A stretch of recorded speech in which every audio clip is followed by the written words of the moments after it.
Voilà. Vous m'entendez maintenant? Oui, Voilà. Je vous remercie, Brigitte, et bonjour à tout le monde. Boker Tov. En effet, je vous remercie pour deux raisons essentielles. La première, la plus importante, c'est l'occasion de penser encore une fois à ce sujet qui m'occupe beaucoup, d'une manière plus biographique, personnelle. C'est que vous avez fait référence au Shabbat à Akko. Je dirais que c'est une des seules occasions que j'ai eues pendant les 3 dernières décennies d'enseigner en français, qui ce qui est en même temps un challenge d'un côté, mais d'un autre côté un sentiment un peu de revenir à la maison. Et donc, je saisis cette occasion ce matin pour m'essayer de nouveau à la langue de Voltaire, bien que je continue surtout à penser en hébreu et en anglais. Alors voilà, je vais faire une petite introduction thématique et ensuite nous passerons à l'étude du Sfat Emet et des sources qu'il commente. Il se pourrait que j'interromprai un peu le flot des paroles à un ou deux moments, juste pour prendre quelques remarques aux questions. Évidemment, étant donné le nombre de participants, je ne pourrai pas adresser tous les commentaires, toutes les questions, mais je vous invite certainement chaleureusement à écrire dans le chat quelconque commentaire, pensée ou question. J'essaierai au moins d'adresser une partie d'entre elles à différents moments dans le cours de cette rencontre. Et nous essayerons de toute façon de laisser quelques minutes vers la fin pour des questions ou des commentaires plus généraux sur la pensée, la portée des choses qui auront été dites jusqu'alors. Alors voilà ma petite introduction d'abord thématique. Il va sans aucun doute que le coronavirus a déclenché un torrent, je dirais vraiment un torrent de réflexion et d'analyse, et qui ont, entre autres, comme dénominateur commun, l'intention de dessiner les contours du type de société et d'économie qui pourrait, ou peut-être qui va réapparaître une fois la crise et le fléau maîtrisés. Il va sans aucun doute aujourd'hui, je cite des gens certainement plus qualifiés que moi, que nos vies sont fondamentalement incrustées dans une économie, dans le sens où Michael Sandel l'a bien défini, je cite, « Il était une fois, nous étions une société qui avions un système économique.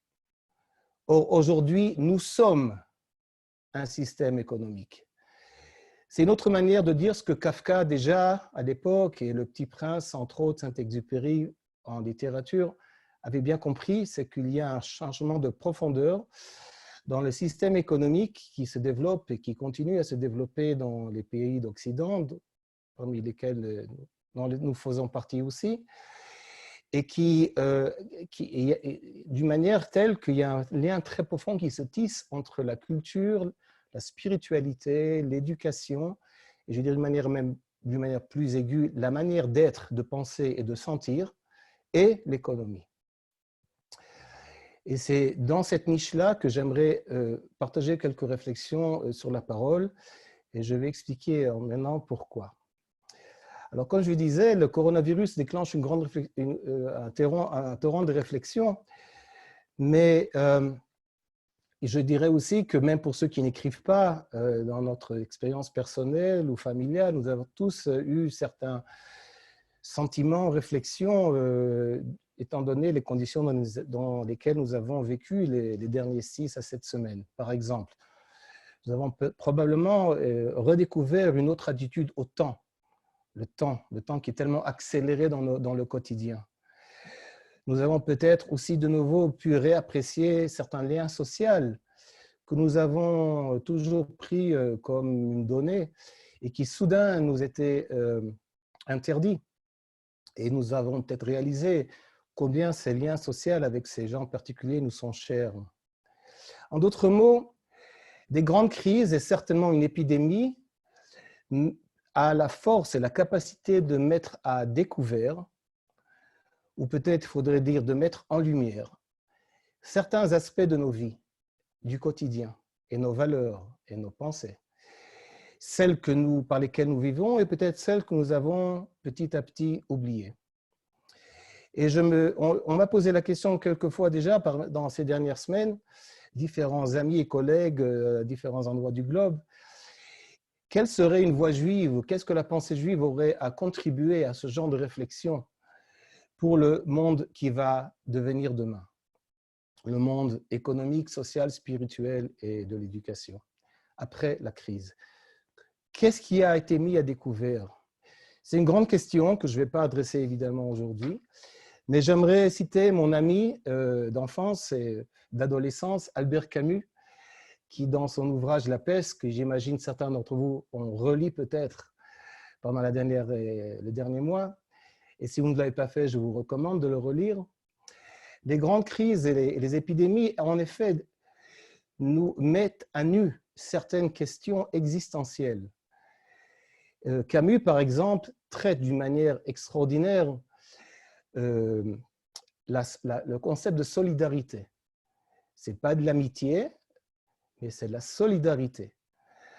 Certains gens aujourd'hui ont ressenti un grand sentiment de solidarité avec, je dirais, tout être humain sur la planète, vu que nous avions tous à confronter un ennemi commun, invisible d'ailleurs. Le genre de solidarité qu'on ne ressent en général pas tellement ou pas du tout au quotidien. Dans La Peste, par exemple, si vous vous rappelez, il y a une transformation que subit le prêtre Panélou, jusqu'à un point où il y a une solidarité qui se tisse entre lui et Rieux, le héros de Camus, dans cette phrase magnifique de Camus, qui fait dire à Rieux, « Maintenant que nous sommes ensemble pour confronter la maladie, même Dieu ne pourra pas nous séparer. » Alors aujourd'hui, je vais parler de la solidarité, mais d'une manière indirecte, car je préfère essayer de penser avec vous une instance de la solidarité, mais des relations humaines, qui est la parole. J'aimerais penser avec la Torah et les grands maîtres de la Torah, ou un des grands maîtres de la Torah dans ce cas, un peu certaines perspectives, prise de conscience peut-être qui seraient nécessaires, sans pour autant vous suggérer des recettes pratiques. Alors, quelques mots sur la parole. Notre tradition à nous, certainement, est une des traditions, je dirais même pas seulement une religion, mais une civilisation qui met la parole au centre de l'être, de la vie. Il n'est pas pour rien que la création du monde se fait par la parole. Et il y aurait beaucoup de choses à dire sur cette idée-là. Mais j'aimerais donner une petite introduction d'une manière un peu plus existentielle et directe, peut-être phénoménologique, du rôle de la parole dans le quotidien. Alors voilà quelques aspects de la parole, alors qu'il est évident que nous, êtres humains, nous sommes des êtres parlants. Pour certains, c'est ce qui nous définit. Parlant d'abord de la manière dont je le fais maintenant, mais aussi parlant d'une manière intérieure, comme l'a dit Socrate. La pensée intérieure est aussi une parole, et aussi un langage. À quoi, ou quelles sont les fonctions, je dirais, de la langue et de la parole? Alors, avant tout, dans le quotidien, la parole sert à des fins instrumentales. Passe-moi le sel, s'il te plaît, ou pratique. Elle sert aussi, on reviendra un peu plus loin, plus en détail sur cette perspective, elle sert aussi aujourd'hui d'une manière très claire à la manipulation, ce qu'on appelle aujourd'hui la com. La com. Dans ce cas-là, elle est destinée à faire agir les masses et les gens. La parole aussi sert à des fins thérapeutiques, comme par exemple dans le cabinet du psychanalyste. Dans ce cas-là, la parole peut libérer. Elle libère la personne qui parle rien qu'en parlant. En somme, je dirais presque que la personne se parle. Ou comme dira le Sfat Emet dans un autre enseignement, Nous avons la coutume de dire Devarim hayotzim min halev nichasim el halev, les paroles qui sortent du cœur entrent dans le cœur de l'autre. Mais le Sfat Emet rajoute Devarim hayotzim min halev nichasim el halev shel atzmecha. Les paroles qui sortent de ta bouche entrent dans ton cœur à toi aussi. La parole, donc, je dirais ici, un rôle thérapeutique de la parole. Il y a évidemment toute une approche instrumentale, comme je disais, de la communication, la parole comme une communication. Or, il y a une autre dimension de la parole qui n'est pas moins importante et probablement même plus importante, c'est la capacité de la parole d'être un événement qui nous met en relation avec d'autres. Dans une autre religion, on appelle ça un moment de communion entre des êtres. Et il va, sans aucun doute, il faudrait dire aussi ici que la prière aussi qui se fait par la parole, elle aussi est un événement qui nous met en relation avec Dieu dans ce cas-là. Mais pour cette dimension-là, de nouveau, nous utilisons la parole, les mots. Donc, en d'autres mots, c'est le cas de le dire, la parole manifeste quelque chose de notre être relationnel, ou des êtres relationnels que nous sommes. Et quand il s'agit d'un dialogue avec une autre personne, nous ne le traitons pas, s'il s'agit effectivement d'un dialogue, nous ne le traitons pas comme un objet, mais comme un sujet. Il y a une dimension de reconnaissance de l'autre dans son être. Et nous nous mettons présents en face de lui afin qu'il pourrait y avoir une rencontre. Nous sommes là dans un rôle très différent de la parole, évidemment, que par rapport, par exemple, dans les rôles instrumentaux, pratiques ou manipulatifs ou même thérapeutiques de la parole. Dans ce cas-là, je dirais, la parole situe deux êtres l'un en face de l'autre, et alors qu'il est très clair qu'il n'y a qu'une partie de l'être qui se manifeste, car chaque être a toujours, comme dit le Zohar, Hasatum et Hasatim, le caché ou ce qui n'est pas révélé. Or, et voilà à la fin de mon introduction, pour ceux d'entre vous qui avaient lu les quelques pages que je vous ai envoyées de Danny Robert Dufour, mais même pour ceux qui ne l'ont pas lu, je dirais d'une manière générale, et là je ne fais que citer des livres et des livres et des livres qui ont été écrits à ce sujet dans les dernières décennies, par des sociologues, par des psychologues, par des linguistes, par des philosophes évidemment. La parole dans l'espace économique que nous appelons aujourd'hui néolibéral ou ultralibéral a subi des profonds changements, non pas seulement dans l'espace des médias, mais comme je le disais auparavant en faisant référence à Kafka ou au Petit Prince de Saint-Exupéry, dans l'âme et dans l'esprit de tout un chacun, évidemment à différents niveaux et à différents degrés. Mais dans quel sens la parole a-t-elle changé? La parole se met avant tout, pas uniquement, mais avant tout, au service, je dirais, des forces et des forces actives, de ce qui fait exister, grandir la culture économique ultralibérale.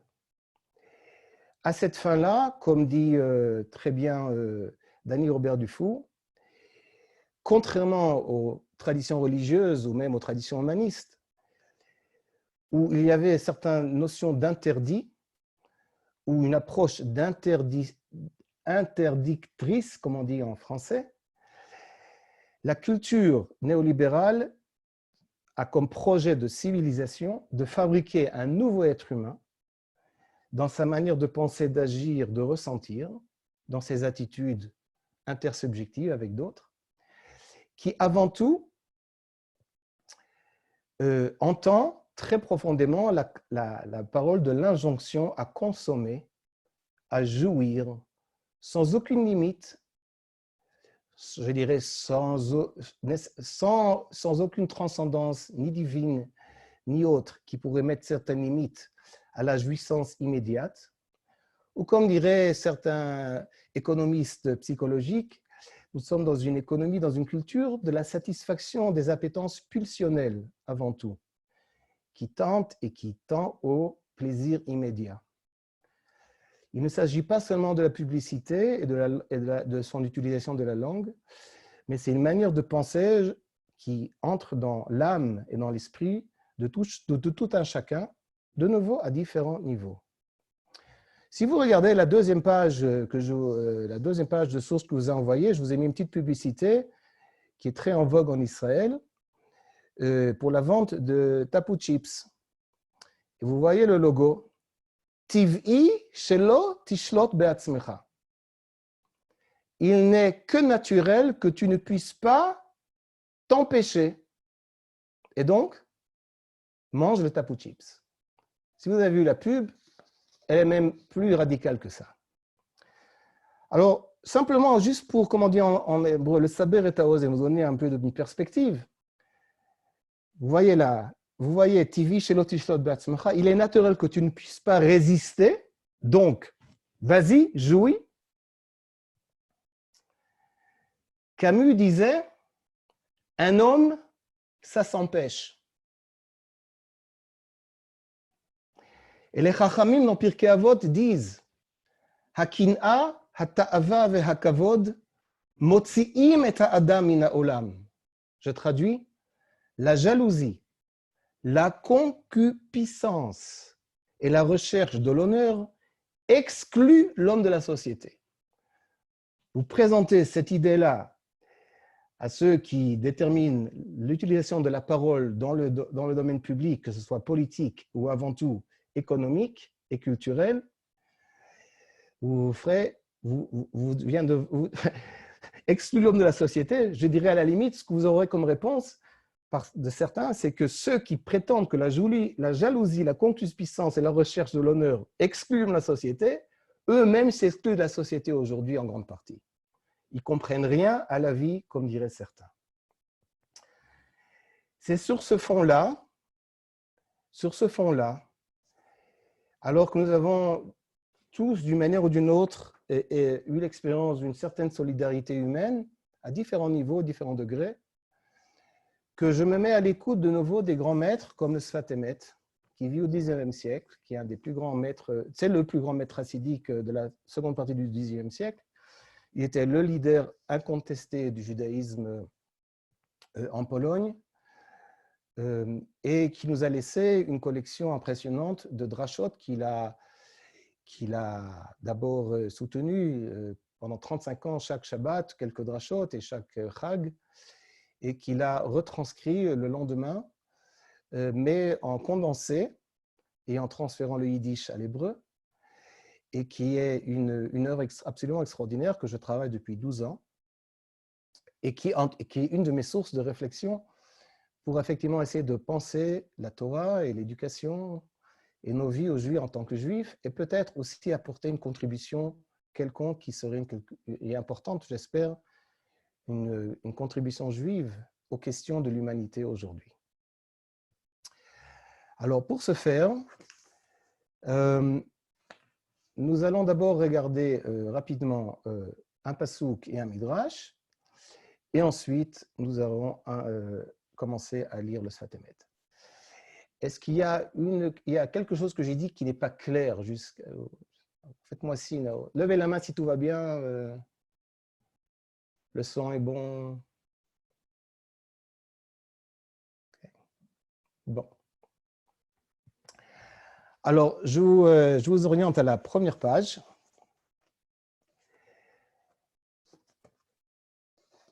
Et voilà, en somme, il s'agit de Parashat Behar que nous allons lire non pas ce Shabbat, mais le Shabbat suivant, et dans lequel nous trouvons le pasuk suivant. D'abord, je le lirai en hébreu cette fois-ci, car la traduction n'est pas si bonne. Vadaber Hashem el Moshe, vechi timkeru mimkar le'amitecha, o kano miyad amitecha, al tonu ish et achiv. Si donc tu fais une vente à ton prochain, ou si tu acquiers de sa main quelque chose, ne vous lésez point l'un l'autre par des paroles injurieuses. Alors, je fais la remarque simplement. J'ai rajouté léser, il me semble que c'est trop doux par rapport à le honote. Il s'agit plutôt de tromper ou de duper, ou comment dire aujourd'hui, arnaquer. Et puis, le texte ne dit pas des paroles injurieuses. Le texte ne dit que l'otonu. On pourrait traduire éventuellement par des paroles manipulatives. Il n'est pas pour rien que les Chachamim, et comme dit Rashi déjà sur place, et le Midrash Halacha avant lui, les Chachamim travaillent ce verset-là pour penser les halachot de Onaat Mamon, c'est-à-dire ce qui est permis, ce qui n'est pas permis dans le commerce, par exemple, en question de marge d'abord de profit, et aussi, avant tout, comment utiliser la parole, quelle valeur donner à un objet, alors que nous savons qu'en somme, il vaut beaucoup moins. Donc, il ne s'agit pas que d'une injonction morale générale, mais comme je le dis, nos chachamim ont travaillé les halachot, entre autres, à partir de ce passouk-là. Donc, je préfère traduire ne vous trompez pas ou dupez pas loin de l'autre, de paroles qui en somme, causeraient la tromperie ou l'arnaque. Sur ce passouk-là, le Midrash, comme à son habitude, importe un passouk d'un autre contexte qui, a priori, n'a absolument rien à voir avec ce contexte ici, mais afin de nous donner une idée de profondeur. Je lis en français, Vaikra Rabba, ne vous lésez, ou comme j'ai dit, tromper ou duper point l'un l'autre, dit le Midrash, c'est en harmonie avec cet autre texte des Proverbes. Chaim v'mavet biyad halashon. La mort et la vie sont au pouvoir de la langue. On pourrait traduire de la parole aussi, mais lashon, ici, est bien traduit la langue. Ce verset-là est souvent utilisé dans la littérature rabbinique pour nous rappeler que le lashon hara, la médisance, est interdit. Mais faisons attention un peu à ce que fait le Midrash maintenant. Elle nous raconte une histoire de Rabbi Yehuda Hanassi qui fit un festin pour ses disciples. Il leur servit des pièces de langue tendres et dures et il leur dit « Notez bien ce que vous êtes en train de faire. Tout comme vous choisissez les tendres et laissez de côté les durs, que votre propre langue soit tendre l'une pour l'autre. » Et conformément à ce principe, Moshe avertit Israël, si tu fais une vente, etc., ne vous lésez pas, ne vous trompez, ne vous dupez point l'un l'autre par des paroles de hona'a ou de ona'a, c'est-à-dire trompeuses ou manipulatives. Alors juste un petit commentaire, une petite remarque ici pour dire que vous voyez déjà qu'il ne s'agit pas seulement d'une injonction générale, mais d'une prise de conscience. Rabbi insiste bien. Notez bien. Et Moshe avertit. Il y a nécessité d'avertir. Il y a une reconnaissance. Il nécessite de faire attention, peut-être même de surmonter quelque chose de spontané ou de naturel, parfois. Une prise de conscience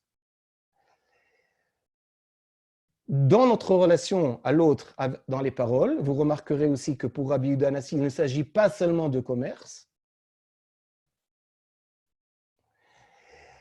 Et je rajouterai qu'il ne faut pas oublier le pasouk. La mort et la vie sont au pouvoir de la langue. Car si nous prenons la métaphore au sérieux, il y a quelque chose dans cette prise de conscience qui est nécessaire et fondamentale, car elle aurait, d'une certaine manière, une influence, je dirais, et sur la mort et sur la vie, au moins métaphorique, mais métaphorique dans un sens sérieux. C'est-à-dire, il y a une dimension de la vie peut-être, ou une dimension de la mort peut-être, dans la relation humaine, qui est en jeu et qui dépend de cette prise de conscience. Voilà, je dirais, le point de départ du Sfat Emet et de ses réflexions. Réflexions qu'il nous partage dans l'année Taf Resh Samer Dalot. Je passe à la seconde page maintenant. Et nous allons retourner aux sources primaires uniquement quand le Sfat Emet les citera. Taf Resh Samer Dalot, donc deuxième page, qui c'est en 1904, c'est une année avant qu'il a quitté le Olam Hazeh. Et le Sfat Emet, comme je le disais auparavant, retranscrit ces drashot d'une manière très très courte, succincte, beaucoup plus courte de ce qu'il avait parlé, et les retravaille. Et ce qui est extraordinaire, c'est très rare dans notre tradition, chaque drasha porte la date dans laquelle elle a été écrite, donc le Shabbat et l'année. Et donc nous avons une collection non seulement impressionnante de presque 3000 drashot, mais nous pouvons même tracer et retracer la progression ou le changement ou les additions de sa pensée sur les mêmes thèmes, parfois d'année en année. Alors, je commence le Sfat Emet. Et alors là, on n'a pas de traduction. Je ferai de mon mieux pour traduire. Si quelque chose n'est pas clair dans la traduction, utilisez le chat, s'il vous plaît. Alors, d'abord, l'exposition, comme on dit en littérature. Le Sfat Emet n'explique jamais d'une manière explicite quelle est la question, quel est le problème, quel serait le problème textuel. Il suppose que le lecteur a déjà pris le temps non seulement de lire le passouk et le midrash, mais de le réfléchir. Et donc le lecteur déjà ressent et est conscient de certaines questions qui se posent. Certaines pourraient être textuelles, mais d'autres pourraient être plutôt d'ordre philosophique ou existentiel. Et donc il cite uniquement la référence en disant dans la ligne 26, Bamidrash, Mavet v'chaim biyad halashon, v'chulei, liyot leshonchem rach elu va'elu. Il ne fait que citer le pasouk du Midrash, la vie et la mort dépendent de la langue, et il fait référence aux langues dans l'histoire de Rabbi, à l'injonction que les langues soient tendres, comme il disait. Et voilà le commentaire du Sfat Emet, ou le début de sa pensée. Dehine, ikar yitaron hamedaber mibal hachayim, מה שיש להם צוותא זה לזה על ידי הדיבור, כמו שכתב בחובות הלבבות. Première idée.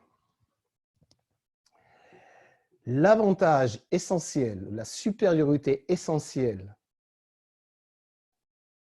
de l'être qui parle par rapport aux animaux, et bien, en fait bien attention, il ne dit pas c'est la parole.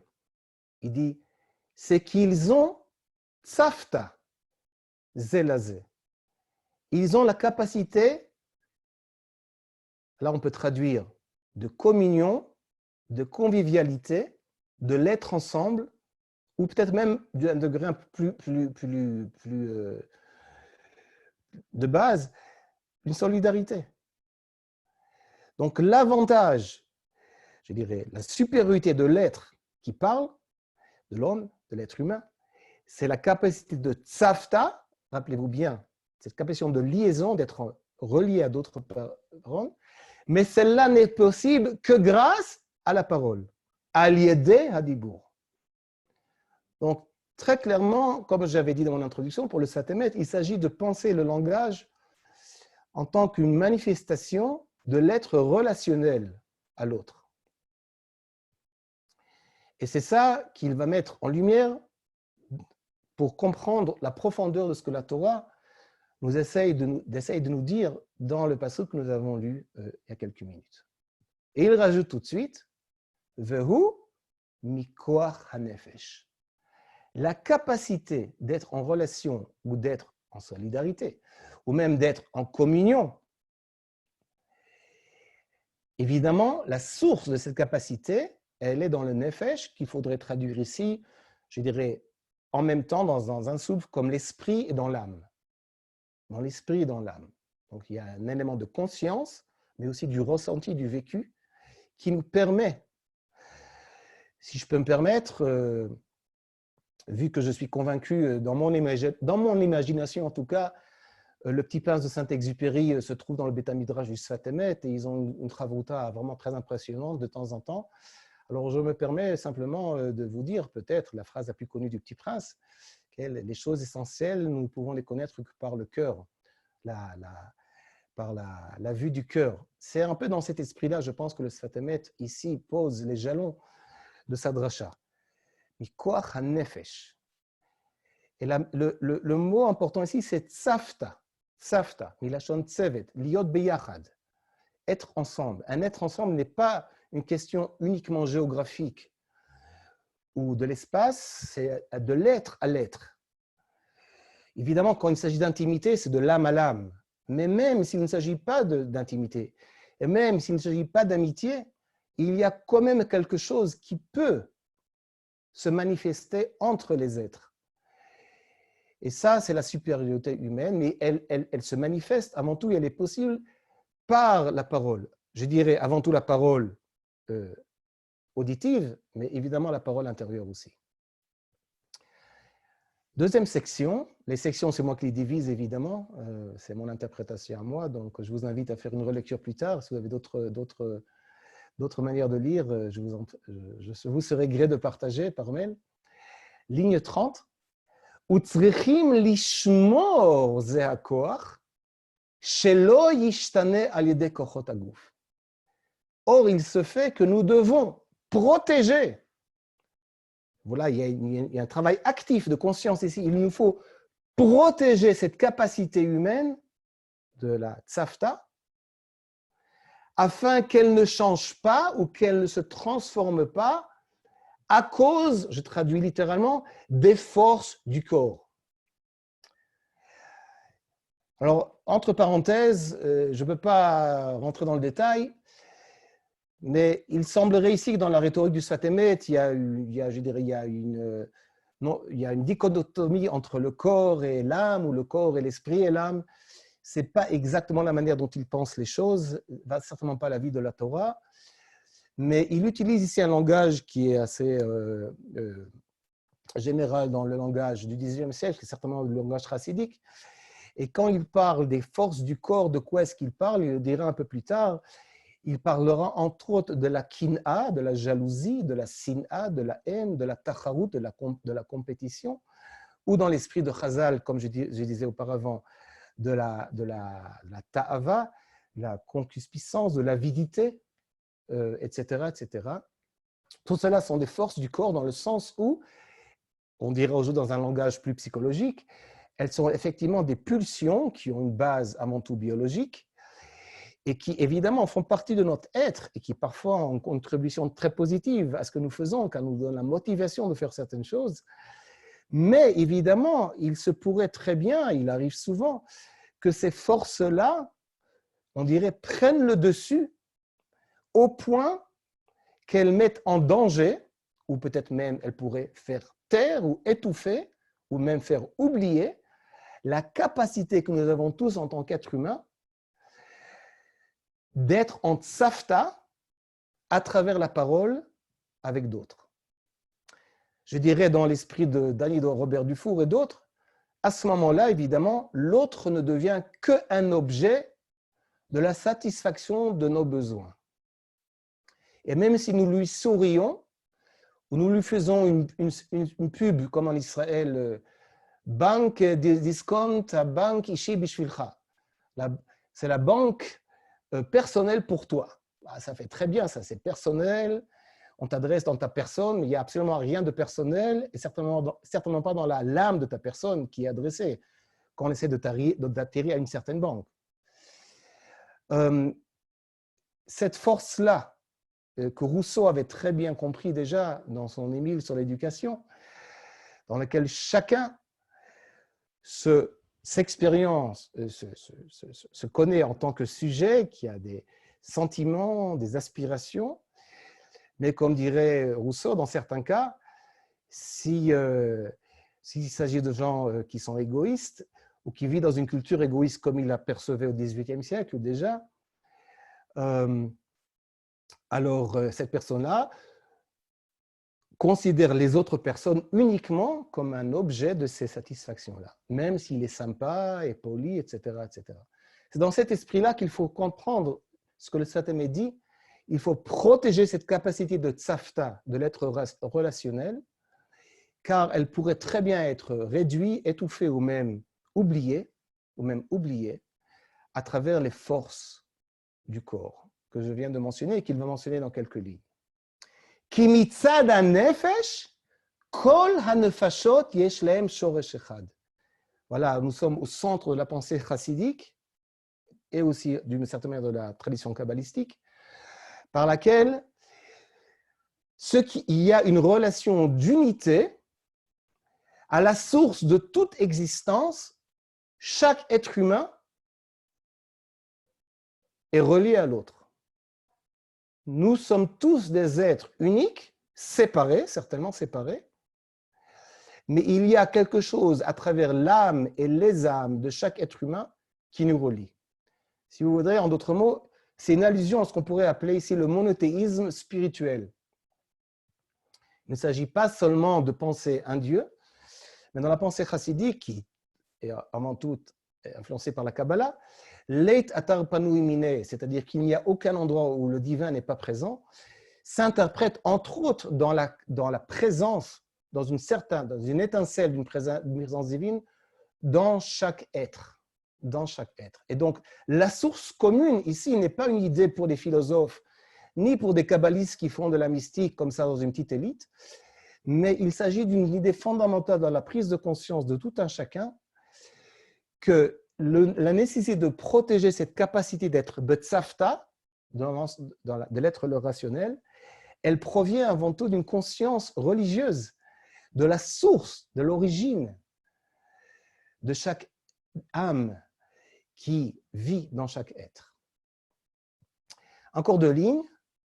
Regardez maintenant le passage, et je vous dis, le Satémet, c'est un langage en soi, et c'est une certaine sorte de rhétorique en soi aussi, qu'on apprend pas d'un jour, ça prend quelques années, mais chaque ligne ici est une grande idée, parce que c'est comme une mosaïque. Il rajoute chaque fois une petite pierre d'une autre couleur à l'ensemble, mais chaque pierre est une idée extraordinaire en soi.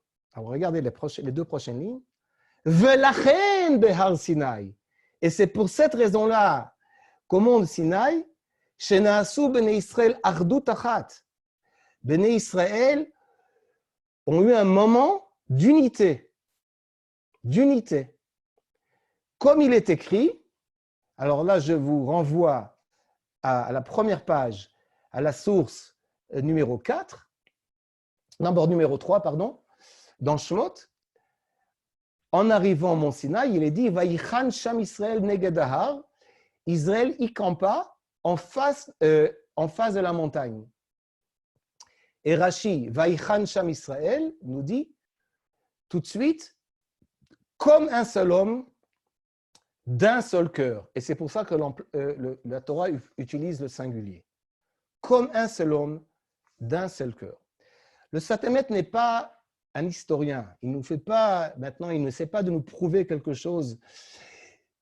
Ce qu'il nous dit en d'autres mots, parce qu'il faut lire la lecture chassidique de la Torah est toujours une lecture du passé et du présent, c'est qu'en d'autres mots, comme il dit ici, je relis d'abord, Velachen bar Sinaï, c'est pour cela qu'au Sinaï, Shenasu bnei Israël ardut achat, que Israël est arrivé au Sinaï en tant qu'unité, que ish echad belev echad, il cite Rashi, comme un homme dans un cœur, Vekiblu à Torah, comme Shekatuv, Morasha Kehilat Israël. Et ils ont reçu la Torah, comme il est dit, et là ici nous cite de Devarim, l'héritage de la communauté de Jacob. Ce que le Satémet dit en d'autres mots, c'est qu'il y a une certaine notion de recevoir la Torah. La Torah, on ne la reçoit pas qu'une fois. On la reçoit certainement chaque année de nouveau à Chag HaShavuot, mais en somme, on la reçoit de nouveau chaque jour, chaque matin, de Kabbalat Ol Malchut Shamayim ou Mitzvot, avant le Shema Israël et pendant le Shema Israël. Il y a un lien intrinsèque dans la Kabbalah de la Torah que nous faisons, chacun tout un et en tant que communauté, et cette idée que la Torah a besoin d'une certaine présence d'unité et de conscience relationnelle pour être reçue. Et donc, il cite de nouveau Morasha Kehilat Yaakov, c'est la communauté d'Israël qui hérite de la Torah, car la communauté la communauté d'Israël, avant tout, ait une conscience de solidarité. Si certains gens ont peut-être peu oublié comment on ressent une solidarité, on peut faire face arrière la semaine dernière, certains moments Yom HaZikaron, certains moments Yom HaAtzmaut, certains moments Yom HaShoah. Ce sont des jours très intensifs dans lesquels nous avons certaines expériences de solidarité qui transcendent l'individu spécifique que nous connaissons. Ce sentiment-là, il est presque une nécessité, une fondation pour recevoir la Torah dans notre vie et pour essayer de vivre au diapason de la Torah. Donc, ce n'est pas pour rien qu'il nous amène ça ici, car on aurait pu penser que dans les premières lignes, il nous fait un peu de psychologie, de philosophie existentialiste, mais ce n'est pas de ça qu'il s'agit pour le Sfat Emet.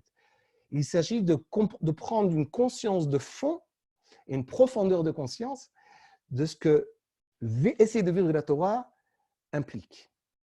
Il continue, ligne 34, Uktiv, Amarti Elohim atem, shehaya gover koach hanefashot al haguf. Alors, pour comprendre ce qu'il fait ici, je vous renvoie à la première page de nouveau et à la source numéro 6 et 7. Il nous cite un passouk de Tehillim 82.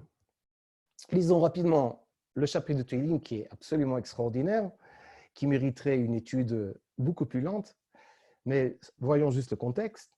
Psaume d'Asaph, Dieu se tient dans l'assemblée de Dieu. Il juge au milieu des dieux. Jusqu'à quand jugerez-vous avec iniquité et aurez-vous égard à la personne des méchants? Rendez justice aux faibles et à l'orphelin. Faites droit aux malheureux et aux pauvres. Sauvez le misérable et l'indigent. Délivrez-les de la main des méchants. Ils n'ont ni savoir, ni intelligence. Ils marchent dans les ténèbres. Tous les fondements de la terre sont ébranlés. J'avais dit, alors c'est Dieu qui parle. Alors, je vous simplement entre parenthèses, quand il parle dans le verset 5, ils n'ont ni savoir ni intelligence, ils marchent dans les ténèbres, il parle avant tout des juges qui sont corrompus ou du système judiciaire qui est corrompu. Mais il y a un appel à tout un chacun de rendre justice aux faibles et de le voir. Et donc Dieu dit à tout un chacun, vous êtes des dieux. Elohim atem. Vous êtes tous des fils du Très-Haut. En d'autres mots, vous êtes capables de justice et de voir et de ne pas fermer les yeux et le cœur. Car vous êtes des fils de Dieu, des enfants de Dieu. Or, il dit, c'est une lamentation ici, cependant, vous mourrez comme des hommes, vous tomberez comme un prince quelconque, si vous ne prêtez pas attention à l'autre qui se fait arnaquer ou qui se fait rouler par les méchants. Lève-toi, ô Dieu, juge la terre, car toutes les nations t'appartiennent. Le Sfat Emet nous cite ce verset-là, le verset 6. Vous êtes des dieux, vous êtes tous des fils du Très-Haut. Ani amarti Elohim atem, uvnei Elyon kulchem. Regardez le Sfat Emet, je retourne à la seconde page, ligne 34. Après qu'il nous a ouvert la conscience de ce que signifie de vivre au diapason de la Torah, il rajoute Uktiv, Amarti Elohim atem. Vous êtes des dieux. Il traduit ici ou il interprète le atem, Shehaya gover koach hanefashot al haguf. C'est pas que vous êtes des fils de Dieu et une donnée uniquement, certainement pas de quoi pavoiser, mais Elohim atem, c'est-à-dire que dans vous, il y a cette capacité de nefesh, qui est la dimension relationnelle à l'autre, qui peut surpasser, qui peut contrôler, qui peut prendre le dessus sur les forces du corps, comme je les ai mentionnées auparavant. Et ce qu'il fait ensuite, c'est encore plus abyssal, comme on dit en français. Il cite un midrash dont je n'ai pas la traduction, je vous le relate, vous le trouvez dans la source numéro 7, dans lequel, en somme, Dieu dit, oui, les Bnei Israël ou chaque juif travaille pendant les 6 jours de la semaine, mais Shabbat, il vient, il se lève tôt, il vient au Bet Knesset, il crie à Kriyat Shema, il prie, il lit dans la Torah, etc., etc. Et Dieu leur dit, mes enfants, Hagbiu kolchem, levez vos voix, faites ça d'une manière encore plus forte, afin que les anges vous entendent, afin que les anges puissent vous entendre. Et donc, prenez conscience du fait que tout comme les anges, ne vous haïssez pas l'un l'autre, n'enviez pas l'un l'autre, et ne soyez pas en compétition l'un avec l'autre, et ne causez pas de honte l'un à l'autre. Tout comme les anges, qui sont des êtres qui effectivement ne connaissent pas la compétition, la jalousie, la cupidité, l'avidité, la haine, etc. Le Sfat Emet, ici, reprend le Midrash, qui, comme vous le venez d'entendre, adresse les êtres humains par rapport à une idée idéale qui pourrait, ou qui devrait essayer en tout cas, d'atteindre par rapport aux anges. Et il dit la chose suivante, ligne 35, et tout comme les anges, qui ne subissent pas la tentation de la jalousie, de la haine ou de la compétition. On pourrait rajouter de l'avidité, etc., etc. Car tout cela provient des forces du corps, comme nous avons dit auparavant, des pulsions. Qu'est-ce que dit le Sfat Emet ici? Il nous dit, oui, il n'est pas angélique d'essayer dans une vie de la Torah, je dirais, de mettre sous contrôle et de limiter les forces, ces forces-là du corps, afin d'essayer de vivre au diapason, au moins de temps en temps, comme il le dira vers la fin, des anges.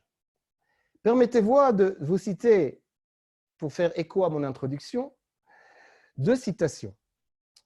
Une de Bernard de Mandeville, un Anglais, un grand penseur du libéralisme économique au XVIIIe siècle, dont les livres ont été brûlés par l'Église, et et pour de bonnes raisons, je dirais, qui est connu avant tout pour sa grande phrase que l'ère moderne de l'économie libérale se résume en une phrase: les vices privés font la vertu publique.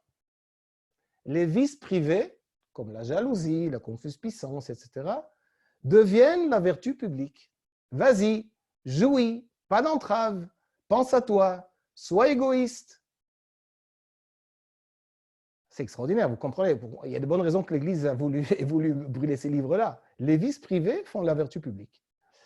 Et une autre deuxième citation, je dirais d'un de ses disciples à long terme, Milton Friedman, le grand prêtre du néolibéralisme américain dans les années 70, dans une interview historique et célèbre que vous trouvez sur YouTube avec traduction française, en sous-titres,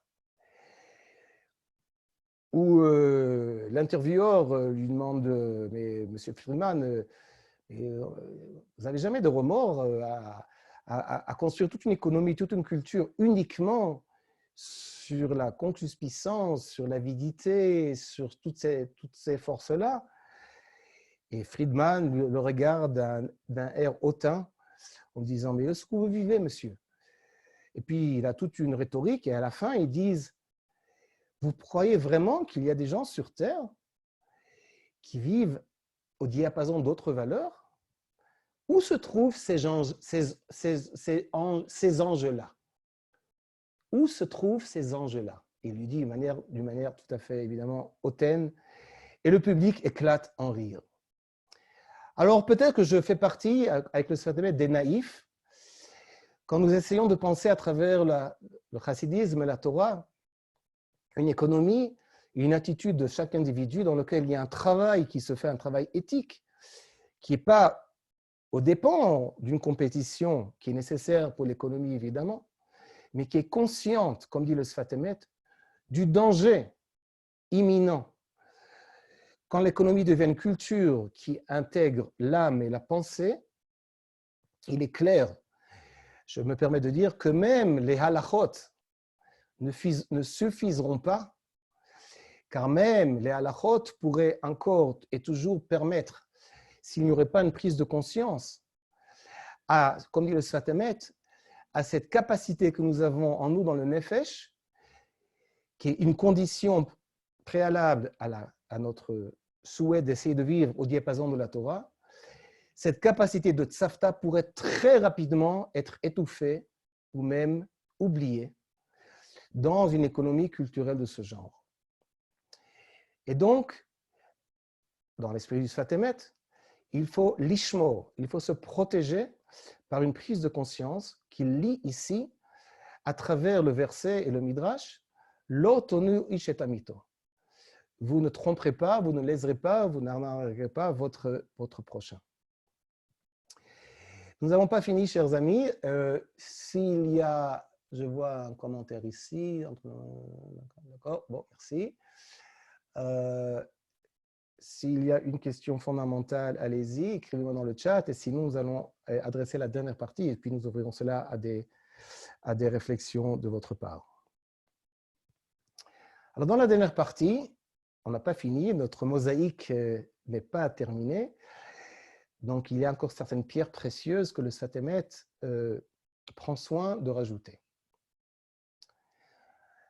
Je dirais entre parenthèses que pour ceux qui ne connaissent pas le Sfat Emet, j'ai oublié de dire, c'est le second rabbi de la Chassidoute de Gour. Et le Sfat Emet, à son époque, vit à 20 km de Varsovie. Il y a des centaines et des milliers de Juifs qui ne sont plus Shomer Shabbat à Varsovie, certains je dirais parce que ça ne les concerne pas, et d'autres qui, malheureusement, vont le Shabbat matin au Beth Knesset, et reviennent à 8 heures du matin, font kidouche et en pleurant, allaient ouvrir leur magasin, car sans cela, on ne pouvait pas survivre.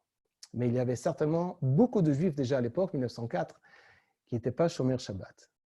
Le Sfat Emet, pendant 35 ans qu'il est le leader incontesté du judaïsme orthodoxe en Pologne, dans toutes ces drashot, je vous ai dit, il s'agit de presque 3000 drashot, n'a pas un demi-mot, ni même une allusion de critique envers ceux qui ne tiennent pas le Shabbat. Par contre, dans presque toutes ces drashot, il intègre une idée du Shabbat. C'est pour dire en d'autres mots que pour le Sfat Emet, c'était, je pense, une stratégie spirituelle et éducative. Il ne s'agit pas de faire des remords ou essayer de se rendre une bonne conscience en critiquant les gens qui ne connaissent pas le Shabbat. La seule approche possible, c'est de parler de la lumière du Shabbat. Uniquement dans le positif, et je suis fier de dire que Mori Rabbi, Arav Moshe Bochko, à mon avis, avait exactement la même attitude envers la Torah. Alors il rajoute ici, Velachen b'Shabbat Kodesh, de Haneshama Goveret, mitardin b'nei Israël ke'echad. Effectivement, le Shabbat, puisqu'il y a une amplification de l'âme, il y a plus d'unité entre les gens, une unité plus ressentie entre les gens pendant le Shabbat. Ça, c'est entre autres le rôle du Shabbat. Ce n'est pas pour rien que le Shabbat, on ne parle pas d'affaires, on ne parle pas des jours de la semaine, on ne parle pas d'argent, car il s'agit d'être présent dans le présent. Être présent aussi à l'autre et aux autres. Donc, il y a une idée de hardout, d'unité, qui est plus ressentie, ou qui pourrait être plus ressentie dans le Shabbat. Et il rajoute, ou comment ken be'eretz Israël, baou el hardout. Il en va de même pour la terre d'Israël, car sur la terre d'Israël, il y a en principe une capacité de ressentir plus cette solidarité humaine de l'un envers l'autre, cette dimension du relationnel, où l'autre n'est pas qu'un objet de mes désirs, de mes besoins, de mes manipulations. Et il cite le passouk Goy echad ba'aretz. Ça, c'est du Sfat Emet grandiose. Il a une capacité extraordinaire d'entendre des sens dans les mots de la tradition que personne n'a entendu avant lui. Et donc, Goy Echad Ba'aretz, il ne s'agit pas que le peuple juif est un peuple unique sur la terre d'Israël, mais il entend Goy Echad Ba'aretz. C'est un peuple qui essaye de vivre dans un sentiment de solidarité vécu, pas parlé, mais vécu, ressenti. Et ça peut se faire sur la terre d'Israël. Et maintenant, la grande idée du Sfat Emet, il a parlé du Shabbat et de la terre. Il rajoute Shehazman vehamakom vechen agufot mevatlim et ha'achdut. Là, il résume en 7 mots des tonnes de livres de philosophie qui nous enseignent d'une manière très profonde que le temps, l'espace et, comme on dira, l'âme sont toujours capables de créer des séparations entre les gens. De quoi il s'agit en quelques mots? Nous avons tous des expériences de distance dans le temps. Le passé n'est que le passé. Et même si nous avons la nostalgie ou une mémoire vivante de quelqu'un qui n'est plus, et cette mémoire est très présente dans notre vécu, cette mémoire ne revient que par le biais du présent. En d'autres mots, il n'est pas capable d'abolir entièrement la distance dans le temps. Il en va d'une manière un peu différente dans l'espace. Si vous vous sentez distancé dans l'espace, parfois vous êtes capable de prendre la voiture ou l'avion ou même de marcher, de réduire l'espace, d'abolir l'espace et de se retrouver dans l'espace ou dans l'endroit ou en présence de la personne que vous aimeriez, avec laquelle vous aimeriez être. Mais de nouveau, l'espace sépare l'unité et la proximité. Et la troisième dimension de l'existence, après le temps et l'espace, c'est l'âme, c'est l'esprit, c'est la vie intérieure. Et là, je rajoute, ce qui est unique à cette dimension-là, c'est que vous pouvez vous trouver en société ou même en communauté et vous sentir à une très grande distance de tout un chacun autour de vous, tout à fait isolé. Car réduire l'espace entre les âmes et entre les gens nécessite plus qu'une présence physique, évidemment. Ça nécessite une ouverture, une prédisposition à l'autre, une conscience de la présence de l'autre ainsi que de la mienne, et afin de réduire la distance à l'autre, cela ne dépend pas que de moi, mais je suis aussi dépendant de l'autre. Si l'autre n'est pas dans la même présence à moi, la distance ne sera pas réduite. Or, le Sfat Emet nous dit ici, je résume, que effectivement le temps et l'espace et l'âme font barrière. Je dirais même que c'est la condition humaine que ces trois font toujours barrière à la dimension relationnelle de notre vécu. Mais, c'est très important pour le Sfat Emet, c'est pour cela que dans cette condition humaine, je lis la prochaine ligne 39, Velachen, et c'est pour cela, Natan Hashem Yitbarach livnei Israël mitzvot be'olam shana nefesh sheyuchlu lehishaer bifchinat ha'achdut. C'est parce que la condition humaine, toujours dans les dimensions du temps, de l'espace et de l'âme, toujours crée de nouvelles distances, que Akadosh Baruch Hu nous a donné des mitzvot, et vous remarquerez le mot mitzvot ici, fait référence au mot tzavta dans la ligne 28, l'être ensemble, l'être relationnel, mitzvah, tzavta. Et les mitzvot, elles sont dans 3 domaines, ba'olam, c'est-à-dire dans l'espace, bashana, c'est-à-dire dans le temps, et banefesh, c'est-à-dire dans l'âme. Toutes les mitzvot se divisent dans ces 3 catégories. Et les mitzvot sont destinés à de nouveau nous permettre de temps en temps de nous relier, de réouvrir de notre nefesh dans le tzavta, dans cette unité avec les autres. Et maintenant, regardez, le grand défi final, les grandes défilades du Sfat Emet, avant nos commentaires et vos commentaires. Regardez, s'il vous plaît, la source numéro 8, sur page numéro 2. Les versets disent la chose suivante. Si ton frère vient à déchoir, si tu vois chanceler sa fortune, soutiens-le, fût-il étranger et nouveau venu, et qu'il vive avec toi. N'accepte de sa part ni intérêt ni profit, mais crains ton Dieu. Et ensuite, la Torah dit Vechei achicha imach, et que ton frère vive avec toi. Dans le sens littéral du verset, je me permets de dire et que ton frère vive avec toi veut dire qu'il puisse vivre aussi, lui aussi, dans ta société, auprès de toi, qu'il ne soit pas tout à fait exclu. Mais le Sfat Emet, dans sa grandeur poétique, spirituelle, il entend en plus de ça un autre message de la Torah. Ligne 40. Et il est dit, Vechei achicha imach, et que ton frère puisse vivre avec toi. L'interprétation du Sfat Emet, là, il devient tout à fait poétique. Qui bekoach ha'adam, car chaque être humain a la capacité liten chiyut gam lechavero. Chaque être humain a la capacité de donner une chiyut, qu'on peut traduire par une vitalité. Vous entendez l'écho ici de Chaim v'mavet biyad halashon. La vie et la mort dépendent de la langue. Il ne s'agit pas uniquement de médisance.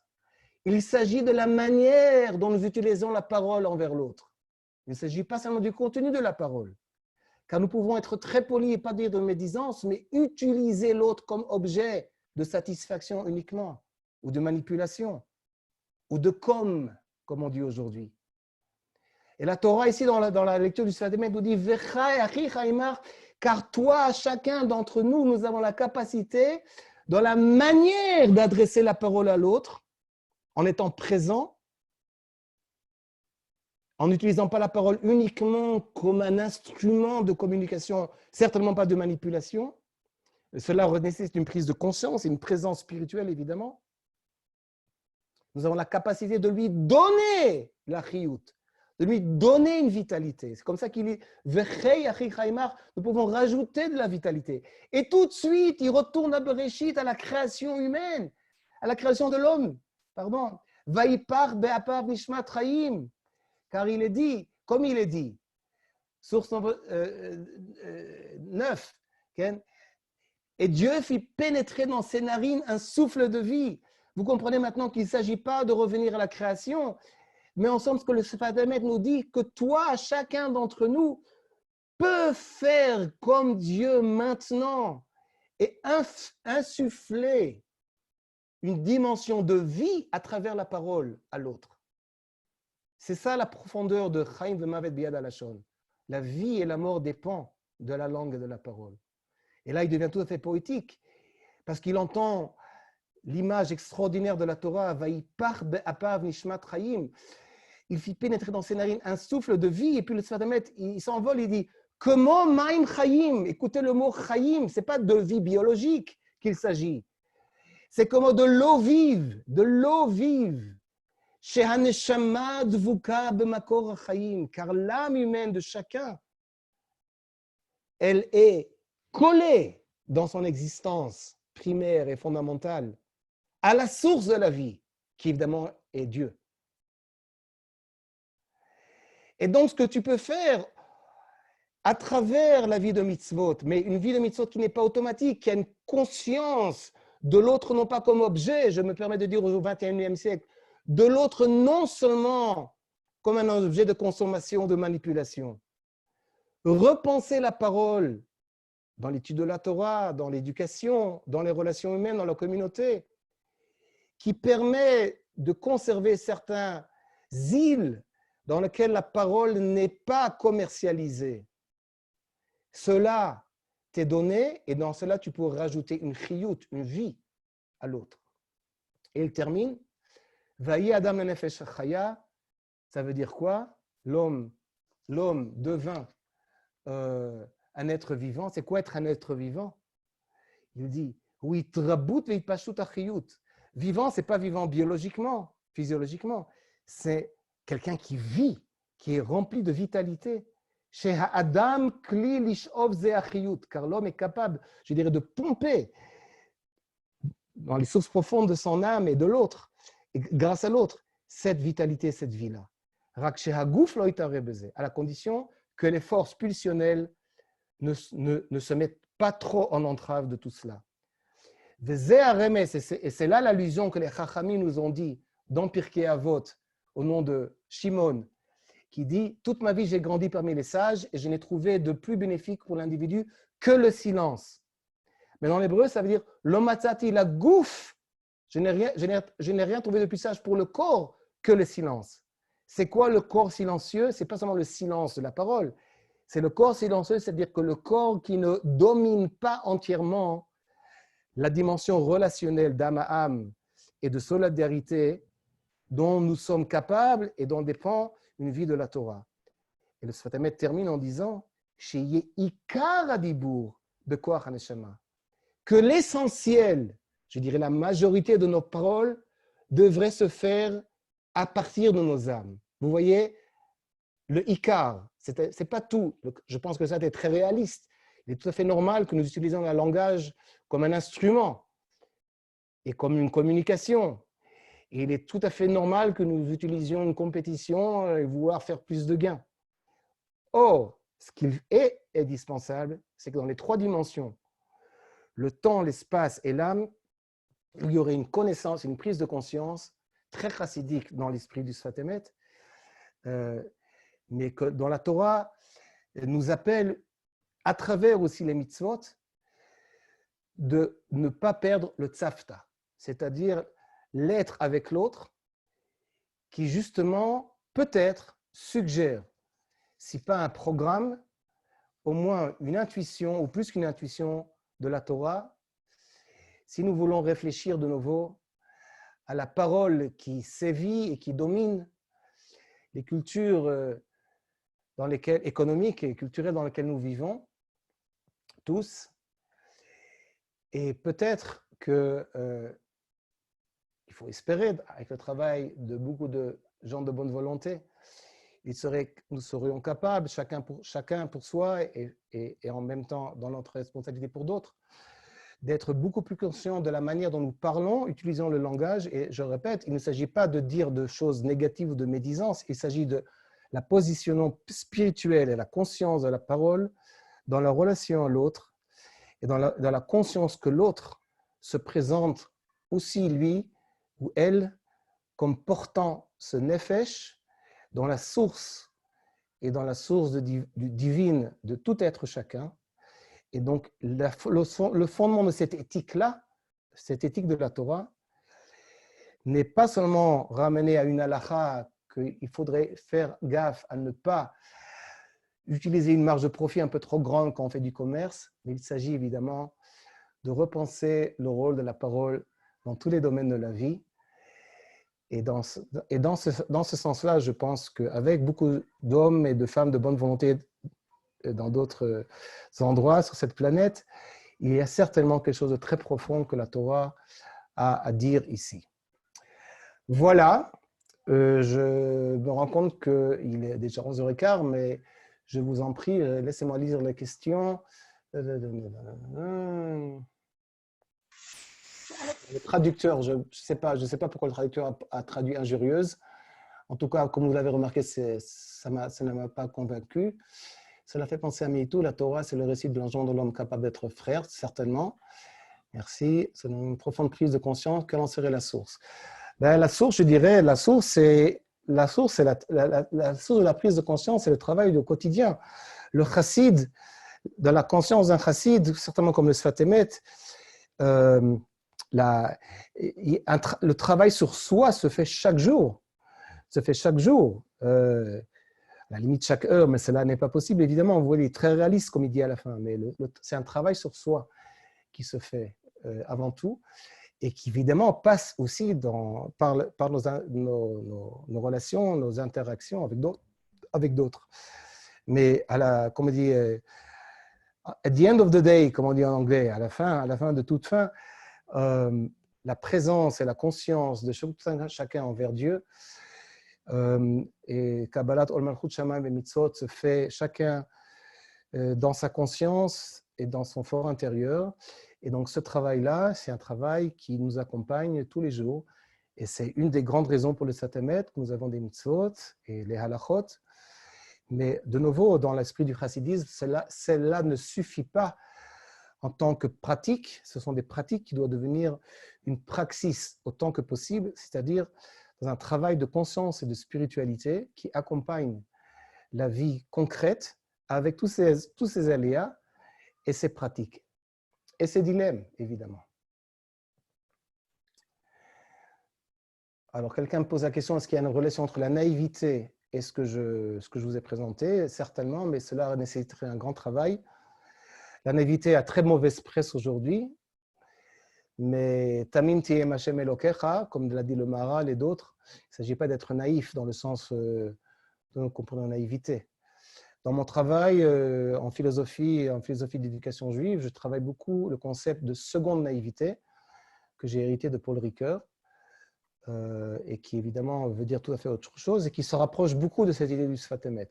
Sans aucun. D'autres remarques, questions Oui, moi j'ai posé une question, mais qui a été écrite avec d'autres questions à l'intérieur. Je n'avais pas compris quel était le sens de l'ordre dans lequel vous présentez au début les différentes fonctions du langage. Vous mettez d'abord instrumental, tout de suite après manipulation, et aussi la notion de langage comme création n'apparaît pas dans votre liste. Enfin, je voulais rajouter une petite remarque un peu différente. Dans notre époque, avec les WhatsApp, etc., le langage s'appauvrit énormément, le langage écrit en attendant. Et ça me fait penser au livre 1984, où tout le travail consistait à enlever des mots pour que le vocabulaire soit de plus en plus réduit et que les gens pensent de moins en moins. Alors, merci. De votre question, je n'ai pas grand-chose à rajouter. J'ai simplement donné un certain nombre d'exemples. Il y a beaucoup plus d'autres fonctions de la parole, évidemment, et je n'ai pas nécessairement choisi un ordre particulier. Peut-être inconsciemment, oui, mais pas consciemment. Et votre seconde remarque est tout à fait en place. C'est ce que vous venez de dire et une des raisons essentielles pour laquelle tous mes élèves à moi, qui sont des futurs enseignants, ne peuvent pas terminer mes cours sans qu'ils aient lu George Orwell 1984. Ça fait partie de leur examen d'ailleurs. Et aussi que Fahrenheit 451, car effectivement, la réduction du langage qui a à faire avec l'accélération du temps est une catastrophe pour toute l'éducation, certainement pour une éducation religieuse et juive, car effectivement, je vous donne juste un petit exemple qui me plaît beaucoup, c'est dans quelque chose écrit du Sfat Emet, celui qui dit la shonara de médisance en Parashat Metzora, quand il a terminé sa quarantaine, il doit apporter entre autres comme sacrifice 2 oiseaux. Et les Chachamim se posaient pourquoi 2 oiseaux? Alors les Chachamim disent parce que les oiseaux, c'est du pit-pout, ils font que siffler, mais ils disent rien. Bon, j'ai beaucoup de sympathie pour les oiseaux, je dois dire, mais pour le Sfat Emet, en somme, s'il nous fait savoir, il nous dit en somme, les oiseaux, c'est pas de pétette, c'est-à-dire c'est parler pour rien dire. C'est parler pour rien dire. Or, si le langage et la parole est vraiment sacré dans le sens du Sfat Emet, parler pour rien dire, même quand tu ne dis pas quelque chose de médisant, est très problématique. Le Sfat Emet ne pouvait pas s'imaginer, en parlant des oiseaux, qu'il y aurait un langage, par exemple, il y a déjà 2 présidents des États-Unis qui communiquent avec le peuple à travers Twitter. Twitter, qui est tweet, c'est ce que les oiseaux font. Les oiseaux tweetent en anglais. Tweet, ça vient des oiseaux. Et donc, le langage est réduit à 120 lettres, ou 140, je pense maintenant. Ça, c'est évidemment très utile pour certaines choses, mais ça devient catastrophique pour tout travail. Et là, je rajoute une dimension dont je n'ai pas parlé. Le travail de la parole, de la pensée, évidemment, n'est pas seulement pour la communication ou pour la relation, mais le travail de soi, dans toute tradition spirituelle, se fait par la parole. Se fait par la parole, par le silence, par un certain rythme de la parole qui peut aussi s'arrêter, repenser le mot.